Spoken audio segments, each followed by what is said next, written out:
Statement ఇవ్వాలంటే కూడా మీరు ఇవ్వలేకుండా చేశారు కాబట్టి బాధ లేదు. మళ్ళీ చెప్తున్నా, ముఖ్యమంత్రి ఈ హౌస్ కు వస్తాను తప్ప అదర్వైజ్ నాకు ఈ రాజకీయాలు అవసరం లేదు. ఇది గౌరవ సభ కాదు.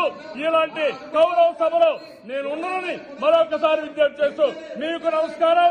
ప్రజలందరికీ విజ్ఞప్తి చేస్తున్నా, నా అవమానం మీరందరూ నిన్ను మనసుతో ఆశీర్వదించమని కోరుతూ అందరికీ నమస్కారం. నారా చంద్రబాబు నాయుడు అనే నేను శాసనసభ సభ్యునిగా ఎన్నిక అయినందున శాసనం ద్వారా నిర్మితమైన భారత రాజ్యాంగం పట్ల నిజమైన విశ్వాసం, విధేయత చూపుతానని, భారతదేశ సార్వభౌమాధికారాన్ని, సమగ్రతను కాపాడుతానని, నేను స్వీకరించబోయే కర్తవ్యాన్ని శ్రద్ధాశక్తులతో నిర్వహిస్తానని దైవ సాక్షిగా ప్రమాణం చేస్తున్నాను.